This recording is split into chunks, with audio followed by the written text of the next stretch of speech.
But we're going to start with Arsenal. Who could potentially win the Premier League. Could potentially, yeah. They have their 5-point lead at the top. Back now after that 2-1 win against Chelsea at home and every single goal in the game. Oh, sorry, that's it.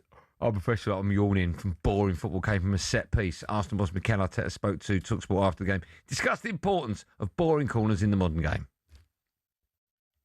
That is the reality of football. Look at the quality that was on that pitch. Immense. But the set pieces still were the ones that made the difference. And they are so good at that. We are very good at that as well. And every team, it is. And you need to dominate every aspect if you want to win and be better than them. And today, the margin was there. Cool. Now, listen, let's talk about the game first, actually. Yep. Raya pulled off a good save at the end to stop you just getting a point. Right? Although, had it gone in... It was offside. No, I'm talking about the Garnacho. Oh, the cross type shot, yeah. Had that gone in, we would have all gone, well, that shouldn't have gone in, but it's still a good save. But you did what you needed to. I didn't think it was a great performance. I think Saka, again, wasn't in fine form. Yeah, no, his form's dipped for a long time. It doesn't really matter, right? It wasn't a vintage Arsenal performance. I thought it was quite... If you're neutral and you're watching that Super Sunday, you're probably thinking, oh my goodness, this is kind of boring. I thought at certain times of the game, I felt both teams were there for the taking. I looked at Chelsea the first 20 minutes. I'm thinking to Arsenal, just press. Sanchez looks so nervous with the ball at his feet. He keeps giving you the ball. Goodness. Just go and press, get the ball back. They didn't do that. Then they set off. Then Chelsea started to pick up a little bit of space and Arsenal looked a bit nervous. But again, 2 set plays. I'll take it because if Arsenal could play that, I would say they weren't great yesterday, but if they can play below average, below par, and still win the game because they found another way to kind of make up the differences in terms of scoring from set plays, then I'm all for it. But again, it wasn't a great game, but to beat Spurs, which I know Spurs are in bad form, and then to beat Chelsea. That was the win. Yeah, I'm pretty sure Man City would have looked at that and gone, right, this is where potentially the Chelsea game, they could drop points. But I thought it'd be 2-1. I think I even predicted 2-1. I said it'd be close. Okay. But the game, in terms of a football match, from both sides, by the way, was... No. I feel we'll talk Arsenal in more detail in just a sec. Just a quick word on Chelsea. I feel a bit for Liam Rosenior. He's like learning on the job. I said it at the time, I'll say it again, I don't think he's good enough to get Chelsea where Chelsea need to get to, and that is minimum Champions League, and then push on for Premier League title and a Champions League in the next 3 or 4 years. I think they'll finish out now. If you're going to ask me, I think they'll finish outside Champions League football, and if that is the case, I don't see him starting in the dugout for the first game next season. I feel sorry for Chelsea fans the most because I think the way their club's being run is a little bit embarrassing. They were crying out for a new goalkeeper. I know Robert Sanchez has been okay this season, but that's not enough for a club like Chelsea. Their keeper needs to be great, and he's not great, and he makes mistakes, and that cost them effectively. Yeah, you have to say that. I think a number of things cost them. I mean, Pedro Neto, with his ridiculous, gets booked and then makes that challenge on Martinelli. Do you think advantage should have been played there? No, but book him after. I was screaming at Martinelli, just go down, stay down. Because surely he's just been booked here. I know, but the ref should have played the advantage, and then as soon as that play finishes, go and send him off. Yeah, but you know what? I looked at when he broke away, and I looked at the centre of the pitch, and I was thinking, right, he was in, but I think there were 2 or 3 recovering Chelsea players. So, listen, at the end of the day... See how far it goes, right? Same result. But I thought for Chelsea, I thought Reece James was brilliant again. I thought Trevor Chalobah played really well, defended really well. Caicedo, you know what you're going to get from him. Cole Palmer's probably the one, if I'm a Chelsea fan, I'm looking at thinking, I'm not quite sure what's going on there. Because we know how good he can be. And when he's at his absolute best, in the Premier League, there's very few that are probably better than him. But we haven't seen that now for a couple of years. We've seen it in moments, like when did he get 4 again in the first half this year against Oliver Mayda? Yeah. And he played well at the World Club Cup. Played brilliant, actually. Yeah, but it's moments. That first season he was at Chelsea, it felt like it was every week something was happening. Yeah. Then last season, he still had more moments than this season. It almost like, I know the injuries have maybe played its part, but I'd be looking at him thinking, well, hold on, man. You played 86 minutes yesterday. In a big game like that, you need someone to step up. Yeah, you need him. And I thought it'd be him. A quick word about all the goals. They all came from corners. It's quite dull to watch. Ugly, weren't they? They were ugly. I mean, all jokes aside, I want to, just because it's you, go, it's so boring.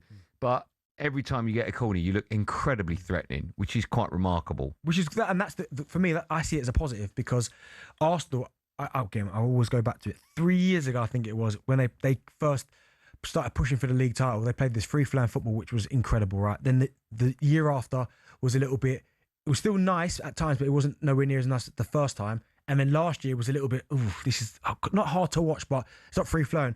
This year, they've come up completely away from all of that. So if you're going to play this way and you don't play well, but you can still find a way to be positive or to be quite dangerous at certain aspects of the game, like set plays, then I am literally all for that. So Arsenal didn't play worse today, but still, when it gets a set play, everyone goes, yeah, no, danger. And psychologically, like that. I don't know why, you talked about this in the meeting, I won't claim this is mine. I don't know why Chelsea didn't move 3 or 4 players out the box to make Arsenal. Just try it. Yeah, it's a good point you made. Just quickly on those corners, 15 were taken in yesterday's game, 14 of them by English players. Reece James had 9, Declan Rice had 3, Bukayo Saka had 2. I think this is a great question. Does Thomas Tuchel need to be looking at that ahead of this summer? Because we look, if it was a we, as in Arsenal, but England, looks so threatening. I mean, effectively, that could be the difference, right, between winning a game and going out. Potentially. I mean, set plays, and I don't know why people don't spend more time on this, because how many times have we seen set plays decide big games, i.e. corner, free kick, some kind of routine? So 100%, I don't know why. And again, potentially, all 3 of those players you mentioned could be starting game 1 of the World Cup. So why would you not? But, I mean, you mentioned him there, Saka. I mean, he hasn't played well for a little while. No. I know a lot of people say, yeah, but his output's still very good and he still gets on the ball, but it just doesn't seem to be the same Saka that I've seen for many years. Probably eyeing his money, right? £300 a week's a lot. Nah, he's not motivated by money. No? No. What's he motivated by? Winning. Okay, hopefully that'll stop. Hello, Ryan. Hello, mate. You okay? I'm great. How are you today?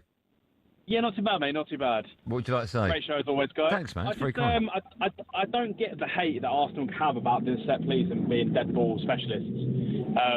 They found a different way of scoring goals and getting the 3 points over the line and stuff, and everyone hates them for it just because they have a different way. But let me ask you, Ryan, because if you don't, I'll explain it to you, and I don't mean to sound patronising, but do you really not understand why? I get it. I honestly get it. But when you're not playing very well and you have a different way of if you're not playing very well on the pitch and stuff, and you have a different way of scoring goals, then you utilise that way of scoring goals. Champions and good teams find a way of getting 3 points and getting over the line. If Arsenal found a way of getting them 3 points by dead balls, then why is that a massive problem? Oh, I genuinely don't think. Isn't the whole point of a corner and a free kick to score? To get to score. Yeah, I genuinely. We're scoring goals very regularly, and we're getting hated for it. I don't think it's because you're scoring goals from corners that you're getting hate, and I don't think it's Arsenal because you're getting hate. It's whoever's at the top of the league. That's not my club, and by me I mean everyone else that's not an Arsenal fan, scoring goals in a way that becomes quite envious, right? I do think Arsenal fans in this particular case, because you're top of the league and you're scoring, are taking it to heart. Like Martin Keown exploding the other day. Martin Keown failed to understand I wasn't going for Arsenal, I was going for any club that's not mine that's at the top, which is what football fans do. So the fact that you're scoring from corners and people are moaning, I don't think they just need some kind of stick to beat you with, and it just so happens to be the corner one. That's what it is. Yeah, and I mean, every time we score now, I just know if it's from a set piece, I sing the song of set piece FC Ole Ole. I always do it. I just enjoy the hate, if I'm honest. Yeah. But, we're top of the league, and we'll stay there hopefully, and we'll win. Hopefully we'll get over the line this year. Do you know what, right? Do you know what it is? I think the narrative have changed. Say Arsenal had won the league last year, right? And then they were doing this. People would say, "Us, a sign of champions." They're finding a way to win. No, they wouldn't. Only Arsenal fans. No, they would. No, Benny. No one would big up Arsenal unless it's an Arsenal fan. Start of the season, when Liverpool were playing badly and nicking results, people were going. Okay, I take that back. You're right. People were going, sign of champions. That not playing well, but look, getting results. Yes, you're right. If Arsenal had won it last year and then we're doing this, maybe people would go, sign of champions. Yeah, maybe. But until they win it, maybe. Then that's a good point. It's a good point. But it is your corner's very much like Haaland scoring, right? And other fans that aren't Man City fans will go, well, take out Haaland, you're not scoring any goals. Yeah. It's like, why are you beating that drum? Football fans are in it. Football fans, yeah. Neil's an Arsenal fan. Hello, Neil. Neil? Hello? Hello, Neil. How are you? Yeah, good. Thanks. Yourself? Good. Very well. Thank you. Why are you called Neil? Because I like kneeling down. Oh, I thought it was because it was 1-0 to the Arsenal. I won't ask why you like kneeling down. That's a story for another day. What would you like to say? What would you like to say, Neil? I'm as frustrated as the other caller. I think this is nothing new. Everyone's acting like this is something new. Defenders have scored from corners for donkey's years. I mean, going back to like Tony Adams.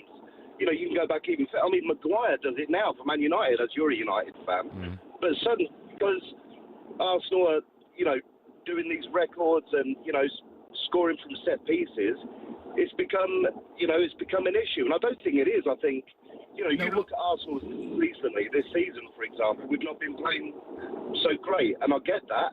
However, we don't look for these corners. We're not looking for the free kicks. They're just supplementing our.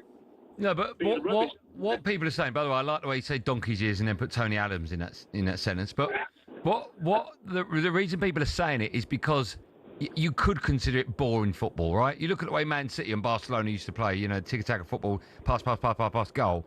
That was quite amazing to watch. You can argue the fact if you score goals, and the goals you scored against Spurs weren't from set pieces, but I'm just saying, from that game yesterday, you could understand why people go, oh, boring. Do you know what's funny as well, right? Is that it's one of them, though, and he makes a really good point, Neil, is that, yes, when Pep first came with the Barcelona like kind of mentality and he was playing tiki-taka, everyone was like, wow.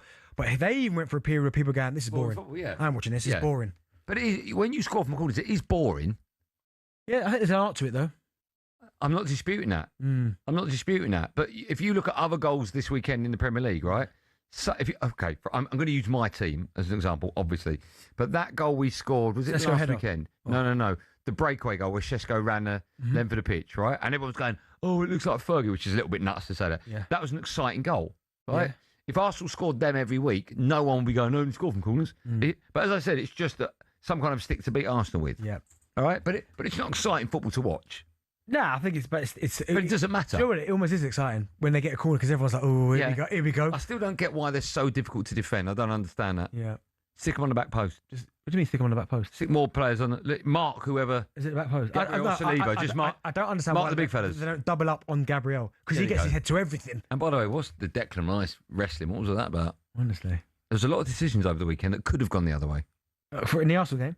In all of them. Yeah, in so many games. Even in my game, I didn't think that was a penalty or red. Definitely not a red card. That's why the penalty. That's terrible. Penalty's a bit, but the red card definitely not. Yeah, that's terrible. Old Trafford, when it's an Old Trafford tax.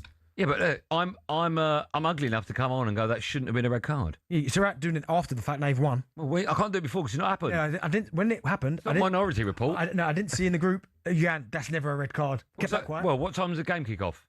Whatever time it was on. It was. Yeah, whatever time the decision came, you once go because I was having Sunday night to already set that. But you was watching it on your phone. Yeah, listening to the talkSPORT app. No, I didn't bother that, bro. Oh yeah, that's what I meant. Yeah, of course I was. Still to come, we'll look at the top of the table with Scotland. And want you to get involved. 03717 22. What, in a pub on my phone? Listen, sorry, I wouldn't know you could do that. You obviously do. Well, Why is that? I can. Why is that? You can do. That's enough. That's enough. You can you? Okay.